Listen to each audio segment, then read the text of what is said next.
morning, everyone. My name is Mi-Yeon Kim. I'm an assistant professor in School of Nursing and the moderator.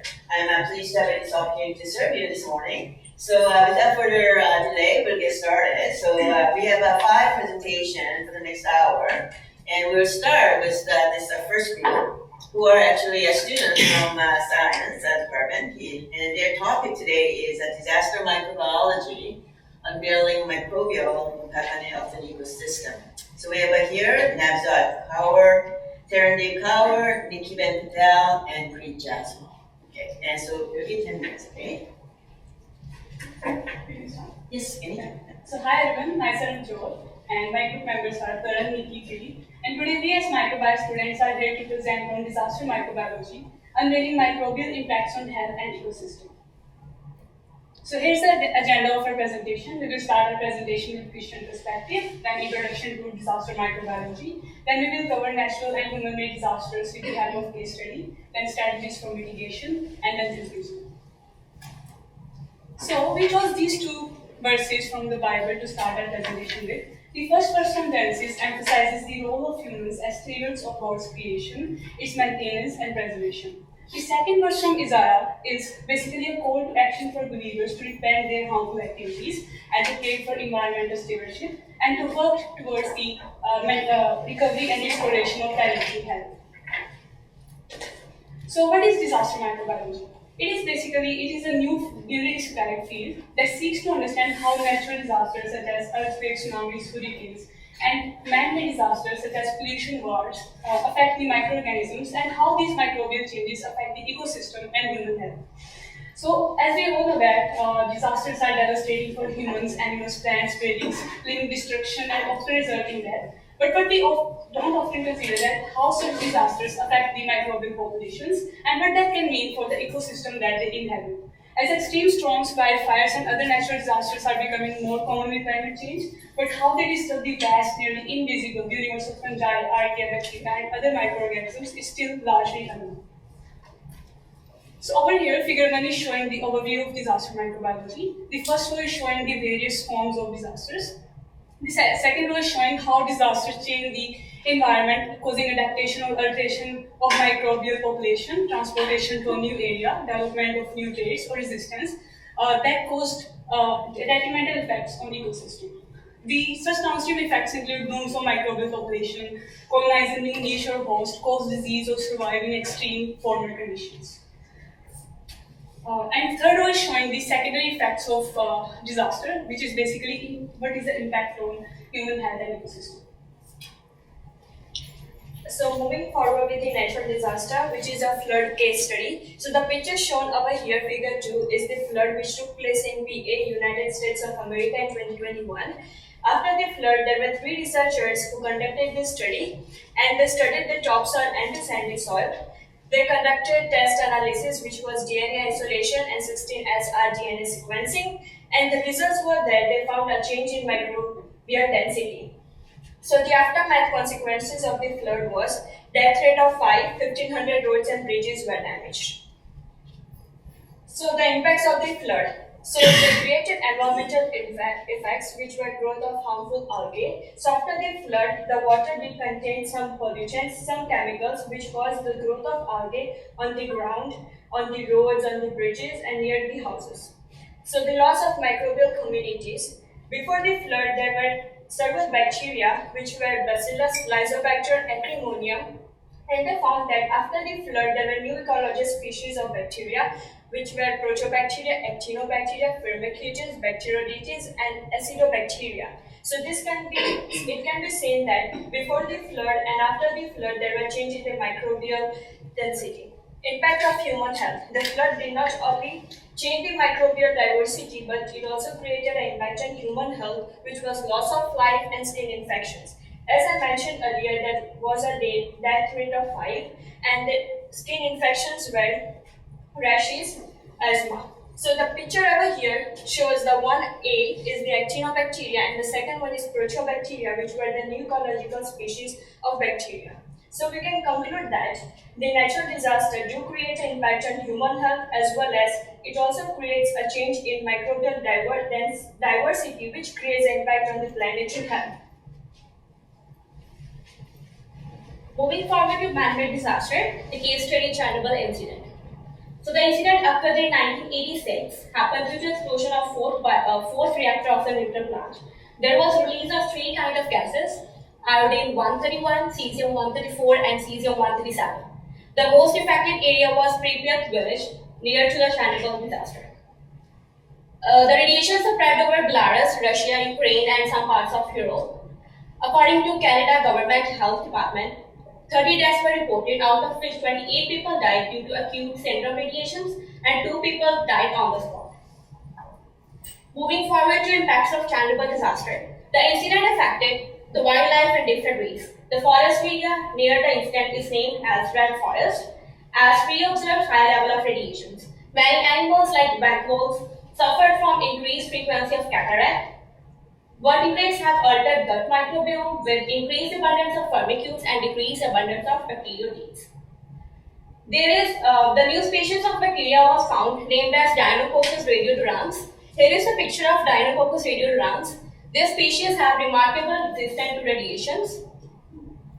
After the disaster, researchers took sample of the soil sample from the incident. It shows the habitat species like Agrobacter, Enterobacter, and Klebsiella accumulated high level of radiations, which affected their genes, and the mutations in the gene increased, which helped them to adapt the environment.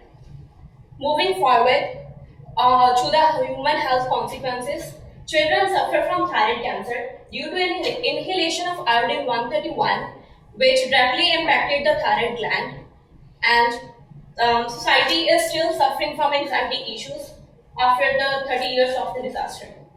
To conclude, we can see how the man-made disaster impact human health, wild health, and planetary health as well.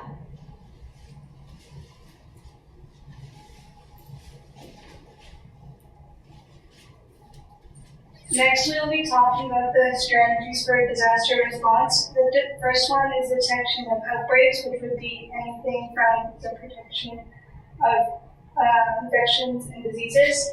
The second one is the rescue of operations, which would be anything from preparedness and to rescue those specific areas. The third one is neutralizing pathogens, which would be protecting and controlling specific infections that could harm human health. And this fourth one is HVAC, which would include anything from filtration to ventilation. Next, we'll be talking about microbial today, specifically in bioregulation. All three of these key processes, soil decontamination, water purification, ecological restoration, deal with environmental challenges that could harm radioactive contamination. Microbes, specifically, as you can see in both of these pictures, help to make the city green again.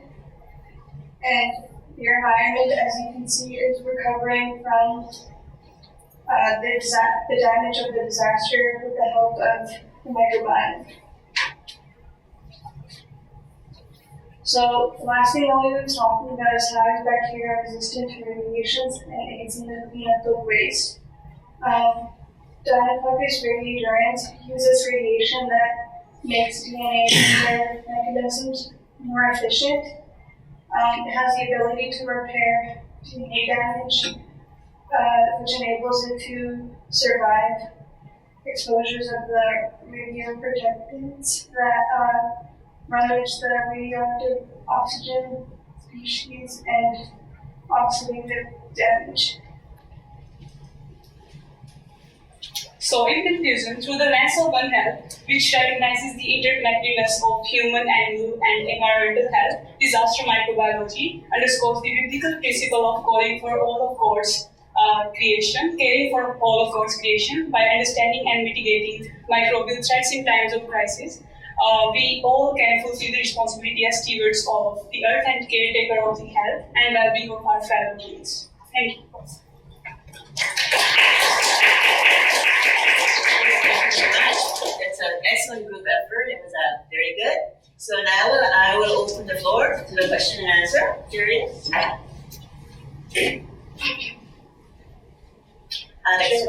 Yeah, so very interesting presentation. I don't get to listen a lot in this field of practice, so I'm like, oh, really? So you talked about this bacteria that is radiation resistant and that could be used to deal with like ecosystem recovery.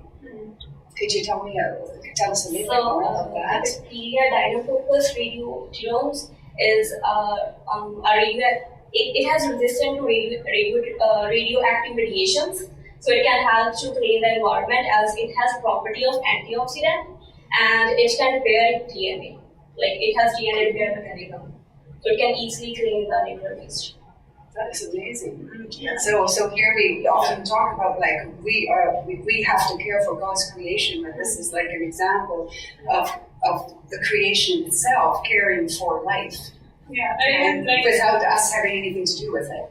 You know? Like even this bacteria, the scientists can its gene can be mutated by they can incorporate E. coli gene in it, by which they can this bacteria has property of conversion of mercury into elemental mercury, so which is less detrimental to human health. So this bacteria has a lot of. Do you know if they poured it at all into any health care yet? Like, so like if you have cancer treatment in this radiation, you definitely want it to kill part of the body, but you're kind of keen for it not to harm the rest. Mm-hmm. So I don't know. Do you know if it does grow in human guts or anything, or at the moment they just know from soil? No, I think it's just found in where it generally happens. Right. This bacteria is usually in rocks and in very harsh conditions. Right. So, quick question: are they naturally resistant to radiation, or did they adapt to this environment? Actually, they are naturally radio resistant. As I read the article, like this bacteria is usually found on Mars planet and in between the soils, in the rocks. So it's not usually in the normal environment.